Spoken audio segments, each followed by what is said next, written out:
एक जादुई राज्य में एक समझदार और दयालु राजा रहता था।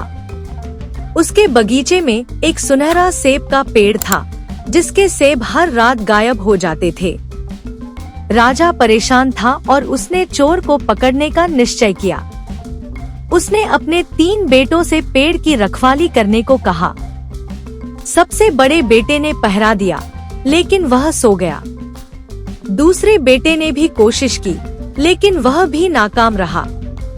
आखिर छोटे बेटे ने पहरा दिया और जागते रहने की ठानी। आधी रात को उसने एक सुनहरी चिड़िया को देखा, जो पेड़ से सेब ले रही थी। उसने चिड़िया को पकड़ने की कोशिश की, लेकिन चिड़िया उड़ गई और एक सुनहरा पंख छोड़ गई। सुबह छोटे बेटे ने पंख राजा को दिखाया। राजा ने उसे चिड़िया को पकड़ने का आदेश दिया। छोटे बेटे ने सफर शुरू किया और रास्ते में एक चालाक लोमड़ी से मिला। लोमड़ी ने मदद की और कहा, लालच से बचो और अपने लक्ष्य पर डटे रहो।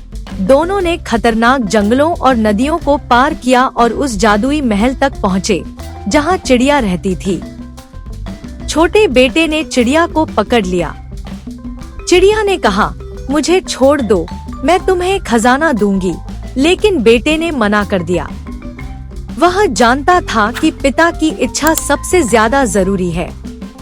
राजा खुश हुआ, लेकिन और काम सौंप दिए। एक सुनहरा घोड़ा लाना और एक जादुई राजकुमारी को बचाना। हर काम में बेटे ने साहस दिखाया और लोमड़ी की मदद से सफल हुआ। आखिरकार वह खजाने, राजकुमारी और चिड़िया के साथ लौटा। राजा ने उसे अपना उत्तराधिकारी बनाया। वह दयालुता और समझदारी से राज्य चलाने लगा और सुनहरी चिड़िया को खुले आसमान में उड़ते देख खुश होता रहा।